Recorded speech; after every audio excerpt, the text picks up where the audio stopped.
తెలంగాణలో పేదింటి మహిళల కోసం పద్దు 25,000 కోట్లు, 20 లక్షల ఇందిరమ్మ ఇళ్లను నిర్మించే యోచనలో ప్రభుత్వం.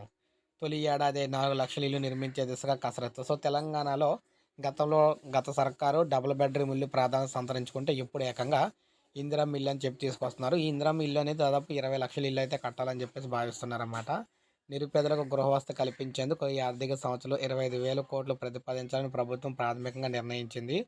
ఉమ్మడి రాష్ట్రంలో నాటి కాంగ్రెస్ ప్రభుత్వం చేపట్టిన ఇందిరమ్మ ఇళ్ల నిర్మాణాన్ని మళ్ళీ ప్రారంభించాలని చెప్పేసి భావించారనమాట. అయితే ముఖ్యంగా చూసుకున్నట్లయితే ఇళ్లకు సంబంధించి మొత్తం 5 ఏళ్లలో 20 లక్షల ఇల్లు నిర్మించి ప్రభుత్వం ఇవ్వాలని చెప్పేసి భావిస్తుంది. ఇందులో భాగంగా ఈ ఏడాది 4 లక్షల ఇల్లు అయితే నిర్మించి ఇవ్వాలని చెప్పేసి భావిస్తూ ఉన్నారన్నమాట. వీటన్నింటినీ కలిపి తొలి ఏడాదిలో 25,000 కోట్లు ఖర్చు అవుద్దని భావిస్తున్నారు.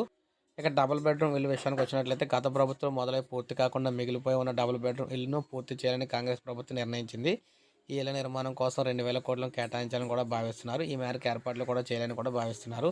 మొత్తం మీద చూసుకున్నట్లయితే 20,000 ఇల్లు అంటే మాటలేం కాదనమాట, క్షమించాలి, 20 లక్షల ఇల్లు అంటే మాటలేమీ కాదు, 20 లక్షల ఇల్లు కట్టించి ప్రజలకు ఇవ్వాలని చెప్పేసి యోచిస్తున్నారన్నమాట. ఇది ప్రజెంట్ లేటెస్ట్ అప్డేట్. ఒక లైక్ చేయండి, సబ్స్క్రైబ్ చేసుకోకపోతే మన ఛానల్ సబ్స్క్రైబ్ చేసుకోండి.